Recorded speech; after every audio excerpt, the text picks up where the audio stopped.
Assalamualaikum warahmatullahi wabarakatuh. Kami akan mempresentasikan hasil pengujian regresi linier sederhana menggunakan SPSS. Tujuan dari analisis regresi linier sederhana digunakan untuk menguji pengaruh satu variabel bebas terhadap variabel terikat. Dasar pengambilan keputusan uji regresi linier sederhana ada dua. Yang pertama yaitu jika nilai F hitung kurang dari F tabel dan taraf signifikansinya lebih besar dari 0,05, maka H0 diterima. Yang kedua yaitu jika nilai F hitung lebih besar dari F tabel dan taraf signifikansinya kurang dari 0,05, maka H0 tersebut ditolak. Kemudian pada contoh kasus berikut yaitu Andi adalah seorang mahasiswa pendidikan fisika yang akan melakukan penelitian terkait motivasi belajar siswa dengan hasil belajar fisika di sekolah menengah pertama. Peneliti menggunakan tes dan observasi untuk mengetahui skor motivasi dan nilai hasil belajar siswa. Skor yang diperoleh siswa akan digunakan untuk mengetahui ada tidaknya pengaruh hasil belajar fisika siswa kelas 9. Sampel yang digunakan adalah 31 siswa kelas 9 sekolah menengah pertama. Pengambilan data dari tes dilaksanakan pada tanggal 20 April 2020 dan data penelitian sebagai berikut.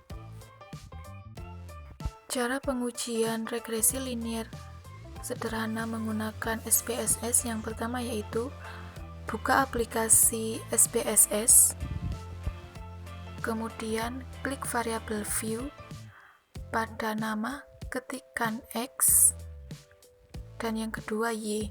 Kemudian pada label X yaitu ditulis motivasi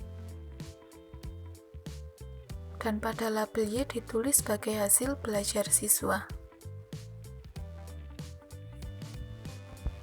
Lalu klik data view dan akan muncul variabel X dan Y. Kemudian kita copy paste data dari penelitian.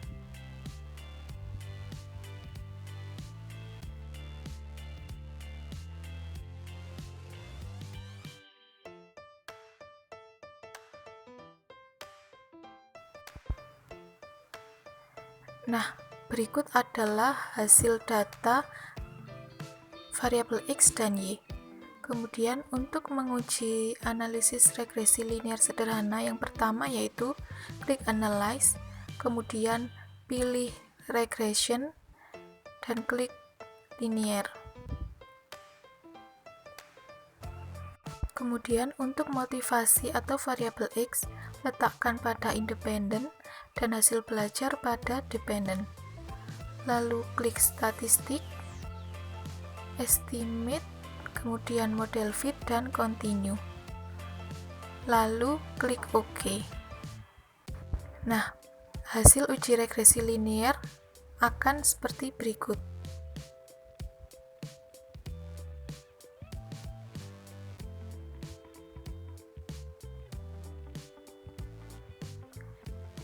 Ini adalah hasil uji regresi linier sederhana.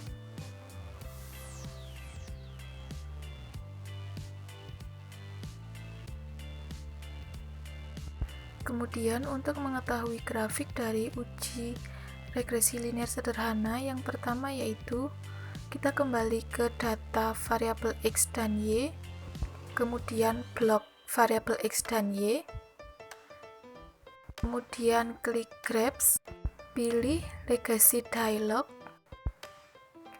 lalu pilih Scatter atau Dot. Klik Define, pindahkan variabel motivasi pada X-axis dan hasil belajar pada Y-axis. Klik OK. Tunggu beberapa saat. Nah, dan grafik akan muncul seperti ini. Ini adalah hasil dari uji regresi linier sederhana. Nah, untuk output dari uji regresi linier sederhana, saya akan jelaskan sebagai berikut. Di sini saya sudah merangkum hasil pengujian dari regresi linier sederhana. Nah, di sini yang pertama yaitu model summary. Pada tabel R menunjukkan korelasi sederhana antara variabel X terhadap variabel Y. Artinya, korelasi antara variabel motivasi dengan hasil belajar fisika sebesar 0,359. Kemudian R² atau R kuadrat menunjukkan koefisien determinasi, yaitu 0,129. Dan nilai R² dinyatakan dalam bentuk persentase, jadi hasilnya 12,9%. Artinya, presentasi kontribusi pengaruh variabel motivasi terhadap hasil belajar fisika yaitu 12,9%, sedangkan sisanya sebesar 87,1% dipengaruhi oleh variabel lain. Kemudian pada adjusted R² atau R² yang telah disesuaikan dengan nilai 0,099.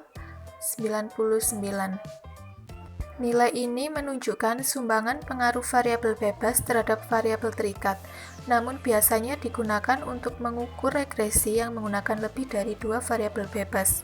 Kemudian pada standard error of the estimate, yaitu ukuran kesalahan prediksi, dihasilkan nilai 17,65633. Artinya, kesalahan dalam prediksi nilai hasil belajar fisika sebesar 17,656. Kemudian untuk yang kedua yaitu output ANOVA.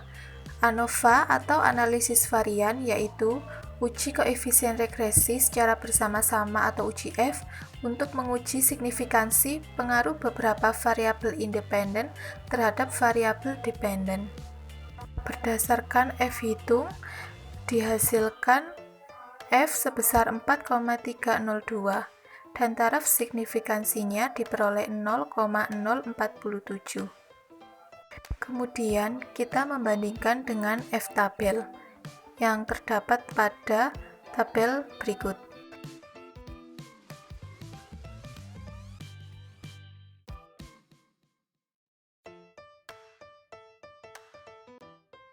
Nah, pada tabel F, tadi kan sampelnya 31.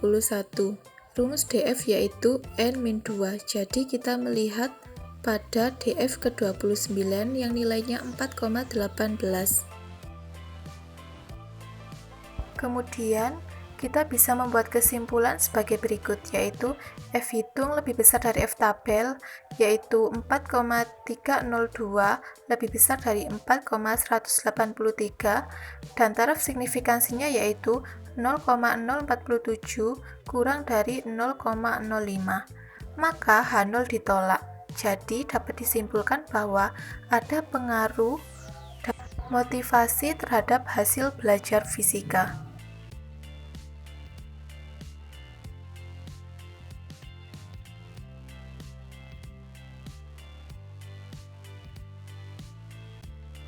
Nah, kemudian untuk output dari koefisien yang pertama yaitu understandardized koefisien adalah nilai koefisien yang tidak terstandarisasi atau tidak ada patokan.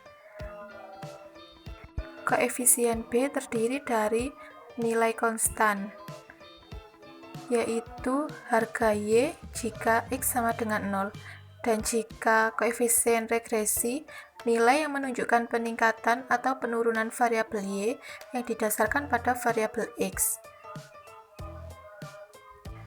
Jadi nilai-nilai ini dimasukkan pada persamaan regresi linier dan dapat disimpulkan pada Y topi sama dengan A plus BX. Y topi sama dengan 8,709 ditambah 0,539X.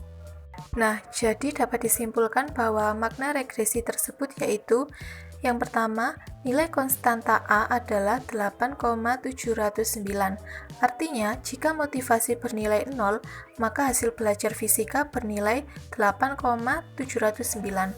Yang kedua, jika nilai koefisien regresi variabel motivasi atau B bernilai positif, yaitu 0,539, maka dapat diartikan bahwa setiap peningkatan skor motivasi sebesar 1, hasil belajar akan meningkat sebesar 0,539. Dan ini adalah grafik dari uji regresi linier sederhana.